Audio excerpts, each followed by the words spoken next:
नमस्कार दोस्तों। तो हम लोगों ने पिछले वीडियो में Bihar board class 10 math chapter number 8.1 का कुछ क्वेश्चन को सॉल्व किया था। अब इसके आगे सॉल्व करते हैं। हमने आपको कल होमवर्क भी दिया था, आई होप आप लोगों ने कर लिया होगा। अब आप चले आगे चलते हैं। क्वेश्चन नंबर 7 है, लिखा हुआ है यदि एंगल ए और एंगल बी न्यून कोण हो जहाँ cos A = cos B हो तो दिखाए एंगल A = एंगल B। तो चलिए शुरू करते हैं। सबसे पहले दिया गया है कि cos A = cos B, तो हमने त्रिभुज बनाया। त्रिभुज है पी ए पी क्यू और बी सी डी, ठीक है। तो cos A = cos B दिया गया, तो cos A की जगह हम लिख सकते हैं कि ए पी बटा ए क्यू, क्योंकि इसका मान होता है cos का आधार बटा कर्ण। तो लिख सकते हैं कि ए पी बटा ए क्यू। इसमें भी लिख सकते हैं कि बी सी बटा बी डी, ठीक है। अब क्या करेंगे कि ये दोनों को सेम करेंगे और ये दोनों को सेम करेंगे, तो ए पी बटा बी सी लिख सकते हैं और ए क्यू बटा बी डी लिख सकते हैं, ठीक है। अब मान लेते हैं कि ए पी बटा ए सी = ए क्यू बटा बी डी के मान ले, समीकरण 1 हो गया, ठीक है। तब अब ए पी को छोड़ेंगे, बी सी को के से गुना करेंगे, तो ए पी = के गुना बी सी हो जाएगा तथा ए क्यू को छोड़ेंगे, बी डी को के से गुना करेंगे तो ए क्यू = के गुना बी डी हो जाएगा, ठीक है। अब त्रिभुज ए पी क्यू तथा त्रिभुज बी सी डी में, त्रिभुज ए पी क्यू तथा त्रिभुज बी सी डी में जहाँ पी क्यू बट्टा सी डी है, यानी पी क्यू बटा सी डी = देखिए पी क्यू दिया हुआ है तो हम ऐसा लिख सकते हैं कि ए क्यू माइनस ए पी लिखे हैं, ठीक है। सी डी दिया हुआ लिख सकते हैं हम लोग B D minus B C लिख सकते हैं। अब ए क्यू का मान कितना दिया हुआ है, ए क्यू का मान के = बी डी दिया है, तो के बी डी लिख सकते हैं। के गुना बी डी दिया है, के गुना बी डी का स्क्वायर माइनस ए पी का मान दिया हुआ के गुना बी सी, तो के गुना बी सी का स्क्वायर लिख सकते हैं। ये जैसा यहाँ पे जैसा दिया हुआ है वैसे ही लिख दिया, ठीक है। अब देखो के को कॉमन ले सकते हैं, हम कॉमन ले लिए। के को गुना करेंगे के स्क्वायर होगा, के स्क्वायर का स्क्वायर हट जाए तो के होगा, तो रूट अंडर बच गया बी डी का स्क्वायर माइनस बी सी का स्क्वायर, नीचे भी है बी डी का स्क्वायर माइनस बी सी का स्क्वायर, ठीक है। तो बी ये दोनों कट जाएगा तो बचेगा क्या, पी क्यू बटा सी डी बराबर के बचेगा, ठीक है। तो समीकरण 2 तो लिखेंगे समीकरण 2 1 तथा समीकरण 2 से समीकरण 1 में के का वैल्यू ए पी बटा बी सी, तो ए पी बटा बी सी बराबर ए क्यू बटा बी डी, तो ए क्यू बटा बी डी, और इसमें वैल्यू है पी क्यू बटा सी डी, तो पी क्यू बटा सी डी। तो प्रमाणित होता है कि त्रिभुज ए पी क्यू त्रिभुज बी सी डी ऐसे प्रमेय से है कि एंगल ए = एंगल बी होता है, प्रमाणित किया गया है, ठीक है। चलिए इसे नोट कर लीजिए, आगे बढ़ते फिर। अब आगे क्वेश्चन दिया हुआ है 8 नंबर, यदि 3 cot a = 4 है तो जांच करना है कि 1 - tan² a बटा 1 + tan² a = cos a² - sin a² होगा। तो चलिए शुरू करते हैं। सबसे पहले लिखते हैं ये वाला कि 3 cot थीटा बराबर 4, ठीक है। तो cot थीटा बराबर 4, 3 को उस तरफ भेजे नीचे में आ जाएगा। तो cot थीटा का मान क्या होता है, तो cot थीटा का मान होता है कि आधार बटा लंब, क्योंकि tan का मान लंब बटा आधार, tan का उल्टा होता है cot, तो उसको पलट देंगे तो आधार बटा लंब यानी b बटा l हो जाएगा। हमें निकालना है h, तो h निकालने के लिए l का स्क्वायर प्लस b का स्क्वायर, रूट अंडर l कितना है 3, 3 का स्क्वायर प्लस 4 का स्क्वायर, 3 का स्क्वायर 9 होता है, 4 का स्क्वायर 16 होता है। जोड़ देंगे 16 और 9 25, और 25 का रूट होता है 5, ठीक है। इतना तक तो कंप्लीट है।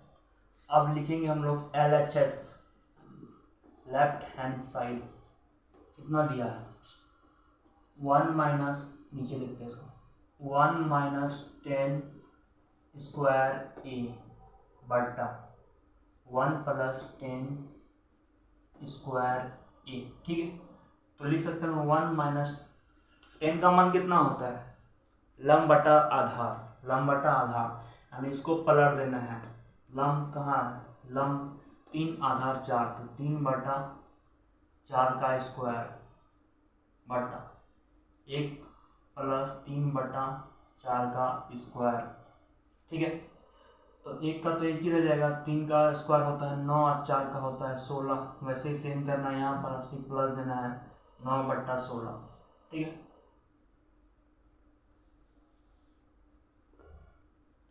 एलसीएम लेंगे इन दोनों का, तो यहाँ तो 16 हो जाएगा। 16 को 1 से गुना करेंगे 16, और 16 को 16 से भागा देंगे तो 1, और 1 को 9 से गुना करेंगे तो -9 बटा, इसका भी एलसीएम लेंगे तो 16 होगा। ठीक है। 16 को 1 से गुना करेंगे तो 16, तो 16 को 16 से भागा देंगे तो 1 को 9 से गुना करेंगे तो 9, अब 16 में से 9 जाएगा तो 7, नीचे आ गया 16 बटा 16 में 9 जोड़ देंगे तो 25, नीचे हो गया 16। 7/16 को लिखेंगे, इसको बराबर में लेकर आएंगे, गुना में लेकर आएंगे तो ऊपर का नीचे, नीचे का ऊपर हो जाएगा, 16/25 हो जाएगा। 16 16 काट देंगे तो 7/25 है, 7/25। ठीक है, नोट करिए, फिर आगे चलते हैं।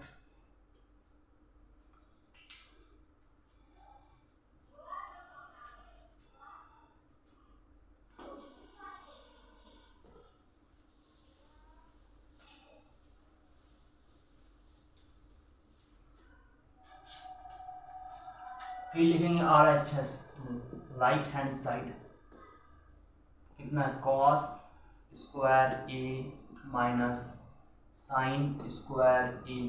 ठीक है।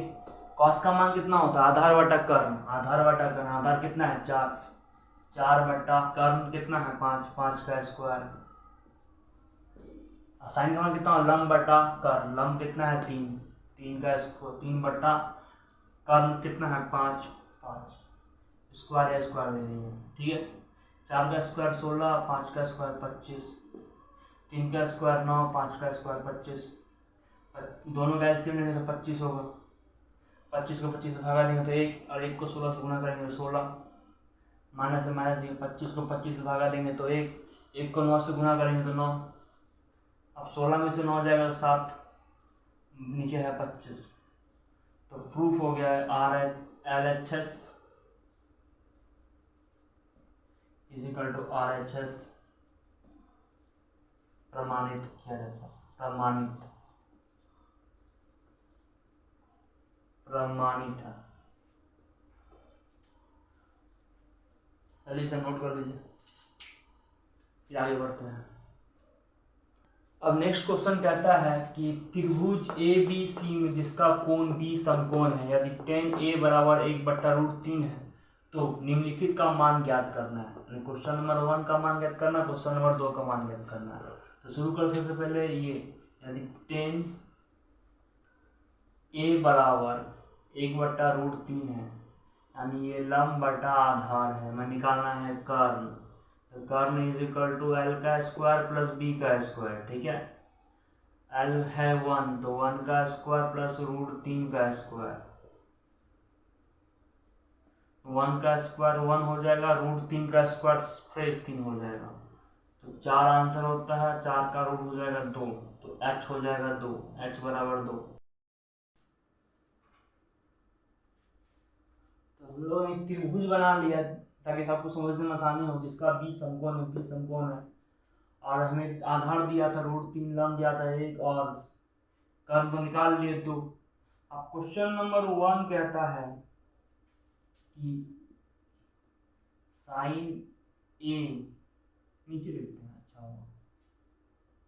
क्वेश्चन नंबर 1 की sine A cos C plus cos A और साइन C। ठीक है। तो साइन A के लिए हो जाएगा आपका लंब बटा कर्ण फॉर्मूला है, तो लंब है 1, कर्ण है 2, 1/2 गुना cos C के लिए हो जाएगा, cos C के लिए क्या होता है, आधार बटा कर्ण, आधार बटा कर्ण। ठीक है। तो इसका आधार हो जाएगा ये, कर्ण हो जाएगा ये, तो 1/2। ठीक है। प्लस cos A के लिए हो जाएगा, इसमें cos A के लिए क्या होता है, cos A के लिए, cos A के लिए होता है आधार बटा कर्ण, तो √3 cos A का साइड से ये √3 हो जाएगा आधार, √3/2 गुना साइन C के लिए ये हो जाएगा लंब बटा आधार, अच्छा लंब बटा का तो √3/2, ठीक है। अब गुना करेंगे, एक एक कम एक, 2 दूनी 4 प्लस √3 गुना √3 सिंपल 3, 2 दूनी 4, दोनों का एलसीएम लेंगे तो 4 होगा, 4 को 4 से भागा देंगे 1, 4 को 4 से भागा देंगे 1, और 1 को 3 से गुना करेंगे 3, तो 4/4 हो जाएगा, काट देंगे 1 से तो 1 होगा आंसर। नोट कर लीजिए, आंसर 1 होगा। चलिए हम आगे चलते हैं।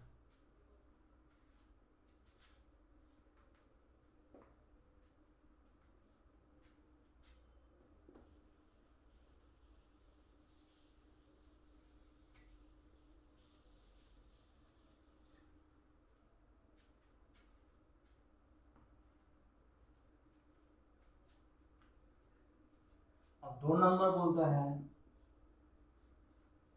cos A और cos C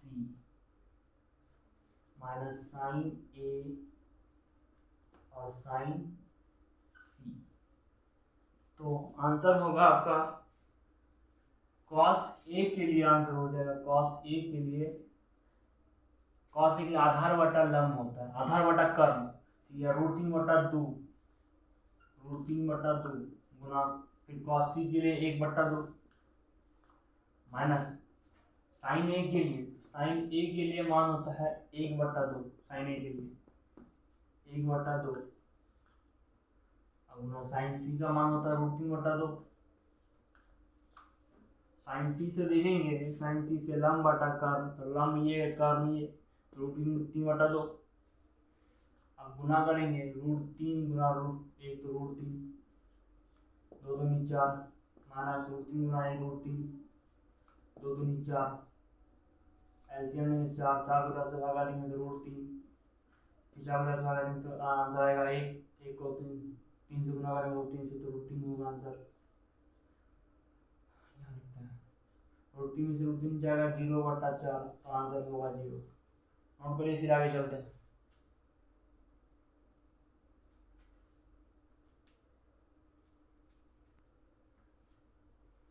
एक क्वेश्चन आपके लिए होमवर्क है कि त्रिभुज PQR में जिसका Q समकोण है, अगर PR + QR = 25 सेंटीमीटर है और PQ बराबर 5 सेंटीमीटर है, तो हमें sin P, cos P और tan P का मान ज्ञात करना है। बस एक क्वेश्चन है, आप लोगों के लिए होमवर्क है, घर पे खुद से करना है। तो 8.1 खत्म हुआ, नेक्स्ट पढ़ेंगे, अब नेक्स्ट जाएंगे 8.2 में। तब तक के लिए धन्यवाद।